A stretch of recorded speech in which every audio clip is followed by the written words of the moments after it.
آپ جانتے ہیں کہ پہلے بھی الیکشن ہوئے اور اس میں آج بھی جو ہے فرنٹ پیجز پہ دنیا کے اخبار لگاتے ہیں، دنیا کے جو رسالے ہیں وہ لگاتے ہیں کہ فرام 47 ٹو فارم 47۔ اس کو ہمیں پڑھ کے شرم آتی ہے، ہمیں ندامت ہوتی ہے۔ ہم اس انکانسٹیٹیوشنل، اس ان لافل ایکٹ کا پارٹ نہیں بن سکتے، ہمیں نہیں بننا چاہیے۔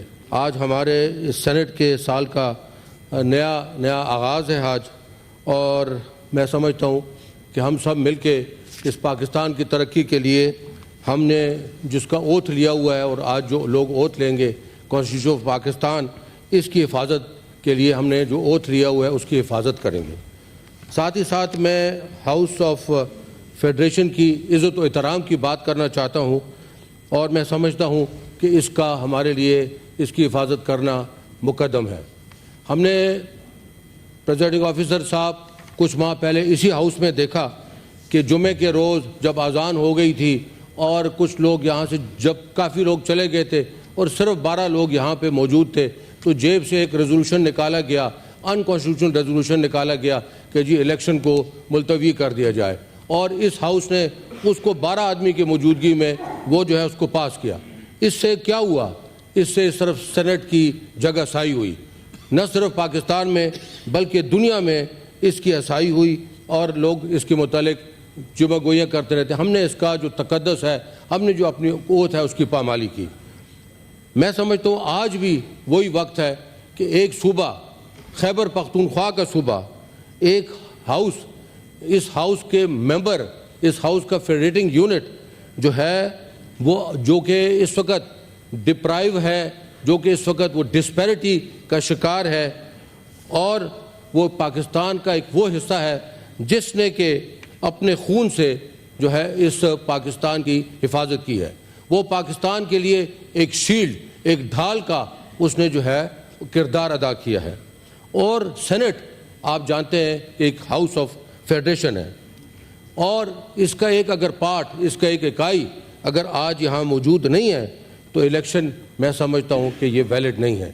میں سمجھتا ہوں کہ اس کے بغیر، ان کے موجودگی کے بغیر، چونکہ وہاں الیکشن نہیں ہوئے، ان کے ممبرز یہاں موجود نہیں ہیں، تو یہاں چیئرمین اور ڈپٹی چیئرمین کا الیکشن جو ہے بالکل وائڈ اینڈ انلیگل ہوگا۔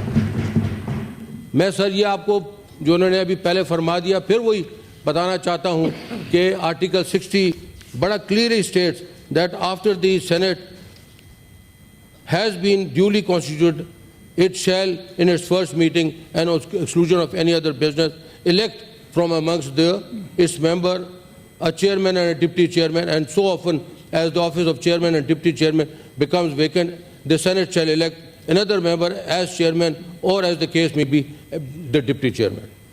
Now my question is, sir, has the house been duly constituted? Is the house in order? I think we all know it is not in order, and the answer is big no in front of everybody. So in such a case, if the election takes place, this would, I think, and I firmly believe, would be unconstitutional, it will be unlawful and unjust, and I think it will be totally illegal. اور سر میں یہاں یہ بھی ضرور کہنا چاہتا ہوں کہ یہ ایک بہت بڑا سکار جو ہے ہم ایک صوبے کے عوام کے اوپر ڈالیں گے۔ اس کے جو عوام ہیں وہ پہلے بھی جو محرومیت کا شکار ہیں، یہ ان کے اوپر ہم ایک بہت بڑا سکار ڈالیں گے۔ اس لیے ہمیں یہ کھلواڑ نہیں کرنا چاہیے۔ ہم ایکول ریپرزنٹیشن کے ہاؤس ہیں، ہمیں اس کا احترام کرنا چاہیے۔ سر اب بات یہ ہے کہ الیکشن تو ہو جائیں گے، پہلے بھی ہوئے ہیں، لیکن اگر آج اس کو ملتوی کیا جائے تو اس میں کیا کباہت ہے؟ میں سمجھتا ہوں کہ اگر یہ الیکشن آج ہو بھی جاتے ہیں، اس کو اگر بلڈوز کیا جائے تو یہ لیجیٹیمیٹ نہیں ہوں گے۔ یہ ساری دنیا میں اس کا پیغام جائے گا کہ ایک پھر دوبارہ ایک انلیجیٹیمیٹ جو ہے الیکشن ہوئے ہیں۔ پاکستان آپ جانتے ہیں کہ پہلے بھی الیکشن ہوئے اور اس میں آج بھی جو ہے فرنٹ پیجز پہ دنیا کے اخبار لگاتے ہیں، دنیا کے جو ہے جو رسالے ہیں وہ لگاتے ہیں کہ فرام 47 ٹو فارم 47۔ اس کو ہمیں پڑھ کے شرم آتی ہے، ہمیں ندامت ہوتی ہے۔ میں ایسے میں ہم یہ آپ کو بتانا چاہتے ہیں کہ ہم اس انکانسٹیٹیوشنل اس ان لافل ایکٹ کا پارٹ نہیں بن سکتے, ہمیں نہیں بننا چاہیے. اور میں یہاں پہ آپ کو یہ بھی گزارش کر دوں کہ سر کہ دنیا بہت آگے چلی گئی ہے. آپ کو معلوم ہے, آپ اسٹیٹسٹکس کے ماہر ہیں, کہ ہم دنیا کی 5th لارجسٹ پاپولیشن کے لحاظ سے نیشن ہے, اور جو 5 نیشن ہیں دنیا کی, یہ ورلڈ جی ڈی پی کا 40% جو ہے وہ شیئر دیتے ہیں. اور اگر ہم 10 بڑی نیشنز کو لیں تو وہ دنیا کی جی ڈی پی کا تقریباً 60% شیئر دیتے ہیں, جبکہ شرم کی مقام ہے کہ ہم اس شیئر میں صرف 0.4% دیتے ہیں. یہ ہمارے لیے ایک شرم کا مقام ہے, اور ہم اگر اسی رگمرول میں لگے رہیں, اسی معاملات میں لگے رہیں, تو ہم اس طرف کبھی بھی توجہ نہیں دیں گے, ہم پاکستان کی طرف کبھی بھی توجہ نہیں دیں گے.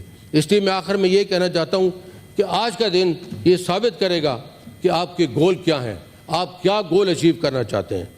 آپ اس قانون, اس کتاب, اس آئین کو بالادست رکھنا چاہتے ہیں, آپ اس کو اپہولڈ کرنا چاہتے ہیں, یا آپ پارٹی لائنز کو تقویت دیتے ہیں, آپ فیڈریشن کو جوڑنا چاہتے ہیں, یا خاک بدہن کہ آپ اس کو توڑنا چاہتے ہیں. آج کا دن آپ کو دیکھنا ہوگا کہ حق کیا ہے اور نا حق کیا ہے. اس کا فیصلہ سر آپ کے پاس ہے. سر میں بتاتا ہوں کہ آج کا دن تاریخ کا وہ لمحہ ہے جس میں یا آپ ایک نام رقم کر جائیں گے, آپ ایک لمحات رقم کر جائیں گے, یا اپنے آپ کو دفن کر جائیں گے. سر میں آپ کو یہ بتاؤں کہ آج آپ نے یہ سوچنا ہے کہ آپ ریاست کو بچاتے ہیں یا سیاست کو بچاتے ہیں.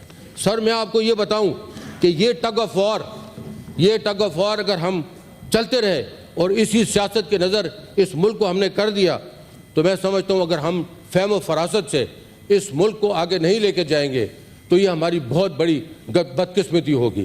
اور میں سمجھتا ہوں کہ اس کا بہت سارا انحصار آج آپ کے اس کردار کے اوپر ہے. ہم نے ایک سینٹ کے آفس کو بھی یہ خط ارسال کر دیا تھا کہ جس میں کہ لکھا گیا تھا کہ یہ الیکشن انکانسٹیٹیوشنل اور انوائڈ ہے. I rest my case here with you and I expect کہ یہ جو ہے اس کو ہم آج سیاست کی نظر نہ کریں. الیکشنز ہو جائیں گے سر, آج نہیں تو کل ہو جائیں گے. میں آپ کو یقین دلاتا ہوں جو آپ چاہتے ہیں وہی ہو جائے گا, لیکن ایک گندا سکار, ایک خراب سکار, ایک اس طرح کی چیز جو کہ ساری عمر کے لیے جو ہے ایک نشان بن جائے کہ آج کے دن, یہ 9 اپریل کے دن اس طرح کا واقعہ ہوا کہ ایک فیڈریشن یونٹ جو خیبر پختونخوا ہے, جس نے قربانیاں دی ہیں, جس کا میں بھی ایک پارٹ ہوں, اور ہم سب جانتے ہیں کہ we used to look like Pakistan, and آج وہ پاکستان کا حصہ نہیں لگتا, وہ محروم ہے. اور آج اس کی محرومیوں میں اگر آپ اضافہ کریں گے تو I do not expect this from a person like your stature. This is what my case is, and I rest my case with you. Thank you very much.